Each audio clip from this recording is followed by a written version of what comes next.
안녕하세요. 대전에서 으뜸인 둔산더샵 으뜸부동산의 박희서입니다. 오늘은 6월 27일 날 정부에서 발표한 가계부채 관리 강화 방안 알아보도록 하겠습니다. 대전은 어떤 내용이 해당되는지 같이 알아보시면 좋으실 것 같아요. 실행하게 된 이유를 살펴보면요. 수도권의 경우에는 토지 거래 허가제가 일시 해제되고 금리나 기대감에 따라서 4월부로 가계대출이 증가하고 있는 모습을 볼 수가 있습니다. 마찬가지로 주택 매매 거래량도 수도권을 중심으로 증가하고 있습니다. 식량 관리 목표를 현행보다 하향해서 진행하게 될 예정이고요. 은행별로 자율적으로 시행하고 있는 모든 조치를 전 금융권 공통으로 진행하려고 합니다. 첫 번째 경우에는 이제 수도권과 규제 지역 내에서 2주택 이상 보유자가 추가 구입하거나 1주택자가 처분하지 않고 구매하는 경우에는 주담대가 되지 않는 내용인데요. 수도권과 규제 지역 내인 점 참고하시고 2주택자가 하나 더 사서 3주택이 되는 경우 주담대가 나오지 않습니다.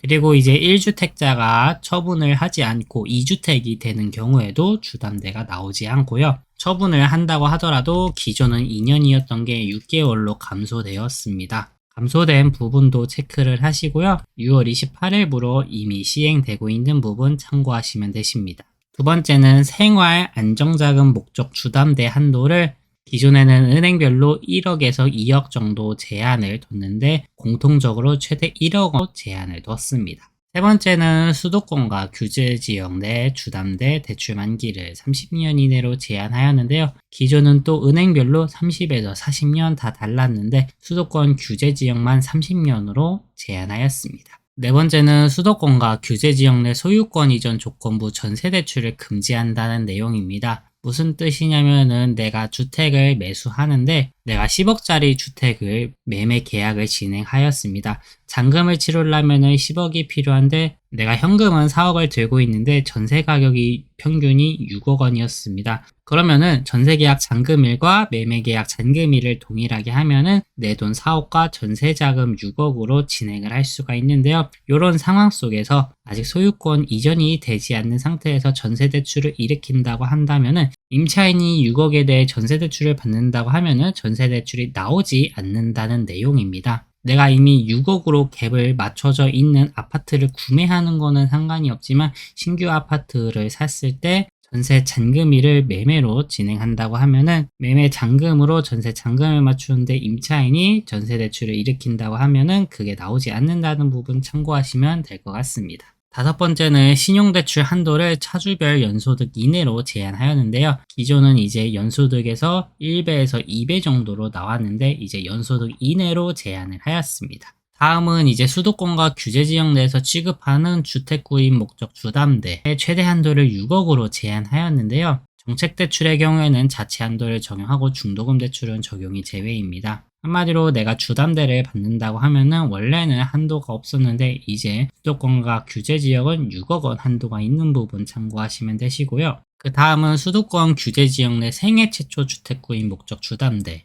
생초 주담대라고 하는데요. 이 생초 주담대가 원래는 80%의 전입 의무가 없었는데 70%로 줄고 전입 의무를 부과하게 되었습니다. 물론 수도권과 규제 지역입니다. 어떻게 보면 대전의 경우에는 이 부분이 제일 중요하다라고 볼 수가 있습니다. 주택 기금 대출인 디딤돌 그리고 버팀목 대출의 경우에 대출 최대 한도를 대상별로 축소하였는데요. 매매 진행하는 대출의 경우에는 최소 5천에서 최대 1억까지 감소되어 있는 모습을 볼 수가 있고요. 전세의 경우에도 유지하는 것도 있지만 이렇게 감소해 있는 부분도 볼 수가 있습니다. 이미 시행이 진행되고 있으니 이 부분 참고하시고요. 대전에서 기금 대출로 전세나 매매 진행하시는 분들은 지금 당장 대출 한도가 줄었기 때문에 이 부분 잘 참고하셔가지고 아파트 전세나 매매 진행하실 때 추가 금액 더 체크하시는 것을 필수로 확인 바랍니다.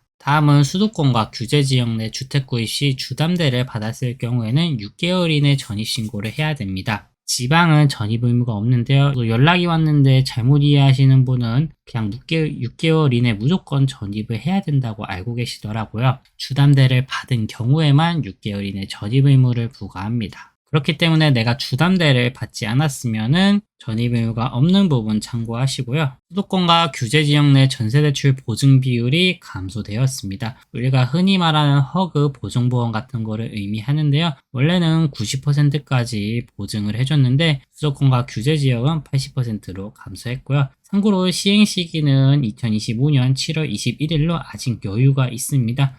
그렇기 때문에 보증보험 가입하시는 분들은 서둘러 가입하시기를 추천드립니다. 자주 묻는 Q&A도 갖고 와봤는데요. 기존 대출을 증액 대환, 만기 연장하는 경우에도 강화된 조치가 적용하는지에 대해서는 대출금이 증액되거나 타행 대환 시에는 강화된 조치가 적용되는데요. 근데 내가 증액 없이 그냥 기한 연장하거나 재약정이나 자행 대환 시에는 종전 규정이 적용됩니다. 각 조치별 경과 규정의 경우에는 시행일 전까지 대출 신청 접수를 완료한 경우에만 적용이 되는데요. 6월 27일 날 해당 규정이 나왔기 때문에 6월 27일까지 신청 접수를 완료하셔야 되시고요. 6월 27일까지 주택매매 계약을 체결하고 계약금을 이미 납부한 경우 의미합니다. 가계약은 불인정되기 때문에 계약금 입금하셔야 되는 점 참고하시고요. 중도금이나 이주비 대출의 경우에도 6월 27일까지 입주자 모집 공고가 된 경우에는 종전 규정을 적용됩니다. 입주자 모집 공고가 없는 경우에는 착공신고, 재건축, 재개발 사업장의 경우에는 관리처분 인가인 점 참고하시고요.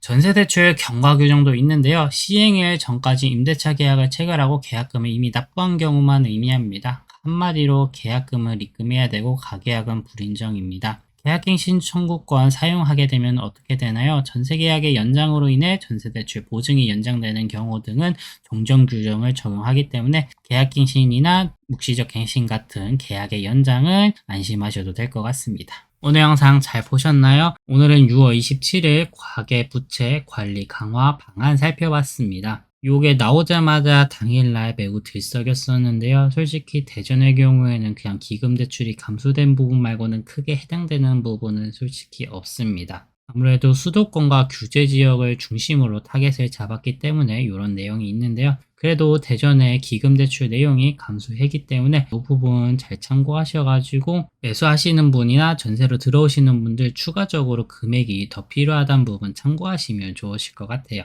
오늘 영상 잘 보셨으면 좋아요, 구독, 알림 설정 부탁드립니다. 둔산더샵 으뜸공인중개사무소의 박희서였습니다. 감사합니다.